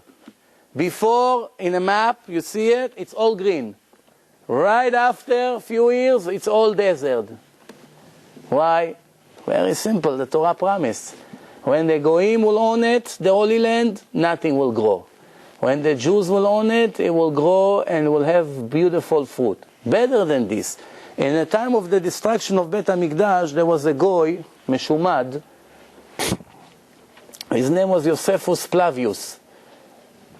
His Hebrew name was Yosef ben Matityahu. But he made himself a Goyish name, like the guys here in real estate. Hello, can I speak to Abraham? Who? Matthew. Oh, yeah, hold on. Since when you became Matthew? One time I had a guy came to work for me maybe 17 years ago, 16 years ago. His name is Chris Cohen. Chris Cohen. I say, what a foolish father he is. His last name is Cohen. He married a Goya. Couldn't you give your son an international name? He calls him Chris. I called the guy, say, Chris, are you Jewish or Christian? He say, I'm Jewish. I say, yeah, you're Cohen, no? Why, how come your name is Chris? He looks at me. I never thought of it. One time I had a guy from Long Island, a Christian goy, religious Christian goy, goes to the church every Sunday. Young guy, he was a salesman. We owed him a few $100 commission. Every week we needed to pay them commissions. So I started to speak to him. His last name was Jewish, something like Lederman or Federman, something like that. Jewish name. So I asked him, are you Jewish? He told me no. I said, well, you know, your last name is a Jewish name. He said, yeah, somebody else told me that, but I'm not Jewish. I go to the church every Sunday. So I started to ask him, so you believe in a Torah, in a Bible? He said, yeah, sure. You believe in the 10 Commandments? He said, of course. Who doesn't believe in the 10 Commandments? So I told him, why you don't keep the Sabbath? It says that you have to keep the Sabbath. We're beginning to speak, then he told me, you know, some Christians actually observe the Sabbath. I told him, forget about those Christians. I'm asking about you. You know what? It's a good question. I got to ask my priest. I say, you promise me that you're going to come back with the answer? He said, yes. The next day, I never saw him again. He didn't even come to take his commission. Disappeared. That's a good way to save the commission in your pocket. No, you know, when I told that guy in a debate that I spoke to some priest in the past and after 15 minutes they all disappeared, it's 100% true. Usually in the airport, when everyone waiting for the flight, if you have a priest and you see with a yarmulke, if you have a beard, it's even better. It comes to you like a magnet. And they begin to speak. They like to speak about religion. After a few minutes of conversation, they feel uncomfortable. You give them a little challenge here and there, then the next day, oh, I got to go, thank you, it was nice meeting you. He disappeared, he knows. One time, yeah. You've been talking about what the Gemara says about the generation of Mashiach. Yes. And a lot of this has been going on for like 10, 20, 40 years. Right. Well, you know, the science doesn't mean that it will happen today and tomorrow Mashiach comes. Everything, it's a slow process, you know. Same thing, Gog and Magog, the war, the resurrection of the dead, all these things, it's tens of years, perhaps hundreds of years even, he can take. I was going to ask you that, is there anything in the Gemara or the Kabbalah that says that says that there are certain indications that this time is about to end and Mashiach is not just a generation but imminent? Well, you know what? To swear that it will happen in our generation, it will not be an exaggeration because it's very possible, but we do not know for sure. You know, there's something very interesting. There's many prophecies that speak about the end. Many. Each one of them, he has his own prophecy. Like you have in a Zohar, there's one prophecy. You have in Daniel, you have in Ishaya. You have all kinds of prophecies in the prophets that's speaking about the days of Mashiach or the days before the Mashiach comes, what's going to happen and all that. But you can read these prophecies 1,000,000 times with all the interpretation and all the Gemarot and everything about it, and you don't understand 1% of what's going to be. No, you learn all your life those prophecies, and you're not going to know how it's going to be until it's going to be. And this is the words of the Rambam. The Rambam says few things, and then he cuts short and he says like this, and all those things, nobody will know when they're going to be and how they're going to be until they're going to be. Understand? Plus the Rambam curse all those who calculate the last day of this creation, the day of Mashiach. They do calculations. Tipach rucham, that's actually the Gemara say it, the Rambam just repeated. Tipach rucham shel mechashvei akitzim. The spirits of those who calculate the end should go out of their body. You understand why? Because they make a lot of people disappointed when they give a date and it didn't happen. Not necessarily that they were wrong, because there are certain days in the creation that are more able for the salvation than others. And when the rabbis made all kinds of calculations in the last few hundred years, not that they were wrong. Maybe that day was the plan. I'll give you a proof for that. The Gemara says that one of the Chachamim saw Eliyahu Hanavi. And he asked him, when are you going to come? Why he needs Eliyahu to come? Because after Eliyahu comes, within few days, the Mashiach comes right after. Eliyahu comes to announce, Eliyahu Hanavi. So he said, when are you going to come? He said to him, today. Eliyahu Hanavi, today. So everybody got happy. Eliyahu Hanavi told me Eliyahu was not going to lie. The next day, he saw he didn't come. The next day, he saw him again. So what, you told me yesterday you're going to come. Why you didn't come? So he told him, you didn't hear the last half of my sentence. What do you mean? Today, Ayom im bekolot tishma'u. Today, if the Jews will make repentance. You understand? So, what do we know? There are 2 times for the arrival of the Mashiach. Prior to schedule and on schedule. Prior to schedule is depend on how the Jews behave. Perhaps we passed that opportunity. It won't happen anymore. On schedule, we enter the schedule now. If it happens today, it's not a miracle. I mean, it's supposed to happen already. We are already on the time. Whether we're righteous or not, it doesn't matter anymore. But if it would happen prior to the time, all the Jews will enjoy it. Since it did not happen prior to the time, now only the righteous Jews will see it. Who's going to resurrect? Only the righteous people, not the wicked. Who's going to see Mashiach? Only the righteous people. The wicked people will see him 5 minutes in CNN and it will be over. Yes. Plus, when the dead will rise, they will look at themselves and they see their body the way it was when they lived. So if somebody, for instance, I'll give you an example, it will be Nachum Ish Gamzu. You heard about him? You heard about Nachum Ish Gamzu? Nachum Ish Gamzu was a big tzaddik. He was blind, crippled, no legs, no hands. He has shchin. He cursed himself because he didn't give tzedakah to the ani, food, on time. By the time he served the ani, the food that he was very hungry, he died already. So he cursed himself that he get all the sicknesses he would think. He would lose his hand, he would lose his legs, he become blind. His body was all itching and he couldn't itch because he didn't have hands. He was very poor. He was alone in a house. They put his bed inside water, in buckets of water, that the snakes and the bugs and all those that crawl on the floor will not climb to his bed because his body was full of bleeding pus. And those flies likes the pus. And he couldn't itch. That's how miserable he was. His house was shaking, about to fall. The Gemara said that before the house collapsed, he told his student, pull me out, but don't push me out and stay inside of the house. Because by the time you take me out of the house will fall. He knew the only reason the house didn't fall is because he was a tzaddik, and thanks to that, Hashem doesn't knock down the house on his head. So he told him, first you go out, and then you pull me out. And that's how it was. When they pulled him out, the house fell down. So Nachum Ish Gamzu, when he was going to rise in the resurrection of the dead, he will rise for 1 minute blind, with no hands, no legs, the same way he was. Then he dies again, and then he gets up complete.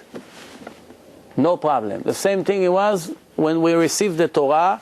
All the blind Jews were able to see. All the deaf were able to hear.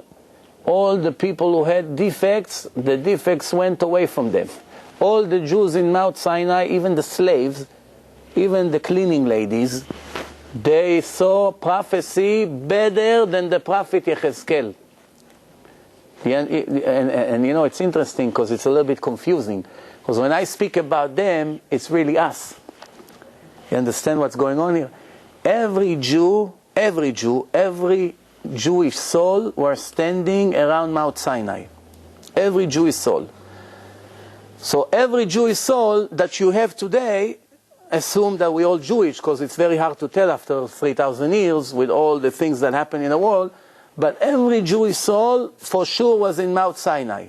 Now you may ask, what about all the Jews that joined us later in generation? Hundreds of thousands of converts. They were not in Mount Sinai. So the Zohar answered this question. The Zohar say, how come, for instance, did you ever ask yourself why Arabs don't convert? You can count on one hand how many Arab converts in the last 2,000 years.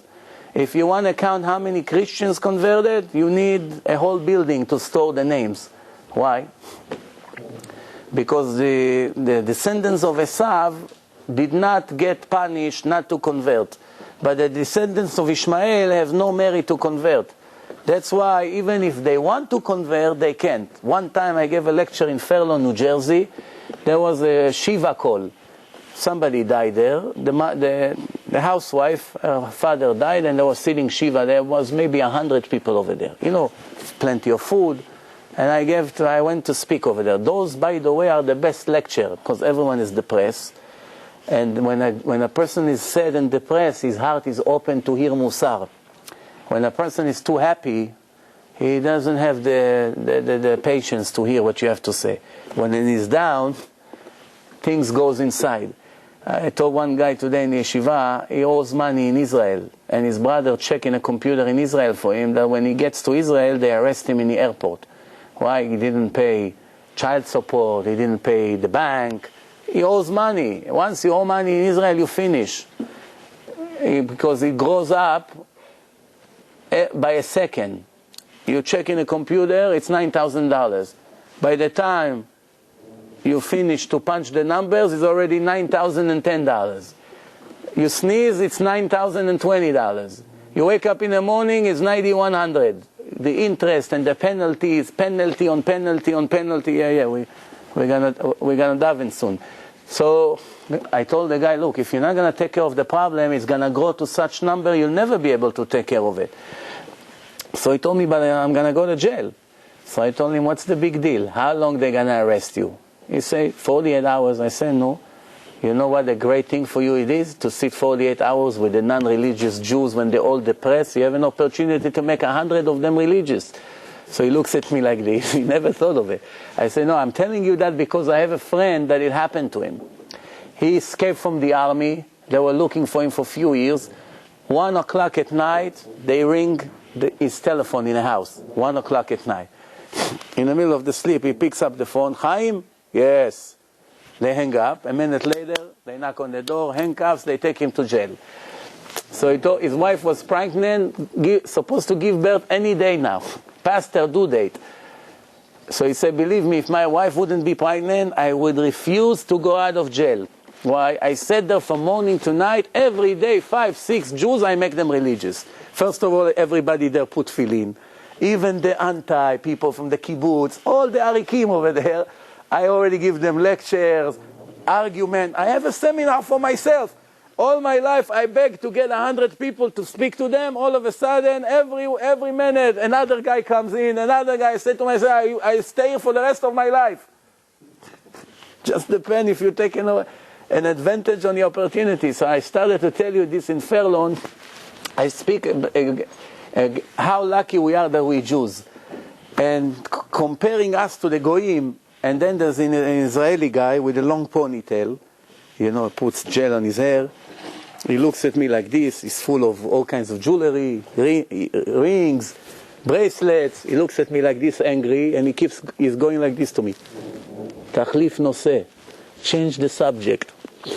I say, I'm going to show this guy. I'm not going to change the subject. I speak about it for an hour now. So he's going to me like this. He got up, changed the subject. Change the subject. I don't know. I think he's getting angry. Then in the end, the lecture was finished.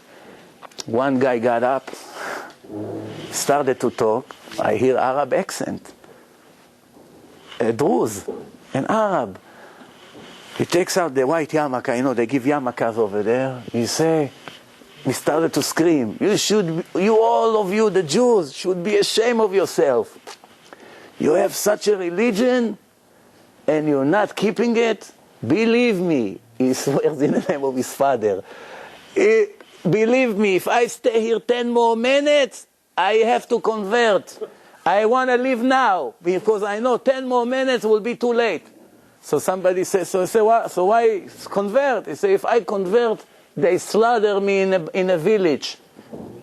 They'll kill me over there. There's no way out. But believe me, if I could, I would. Then you look at that guy. The guy would say, you're not embarrassed?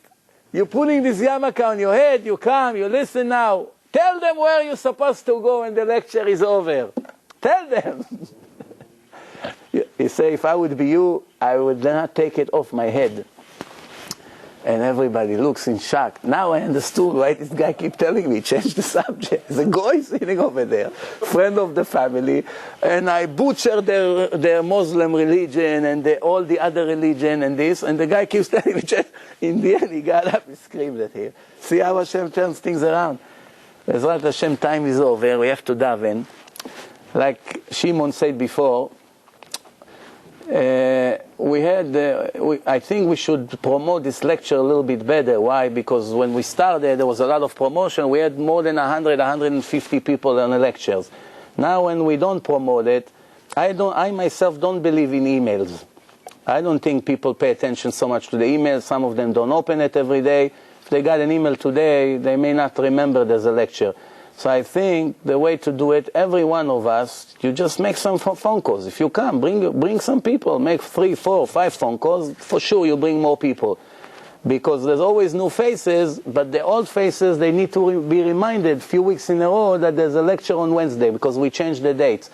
Next week I'm going to be here, Wednesday, and the following week I'm going to go to Israel, so I'm not going to be here. But next week on Wednesday, Bezrat Hashem at 8:30. Thank you very much. Good night.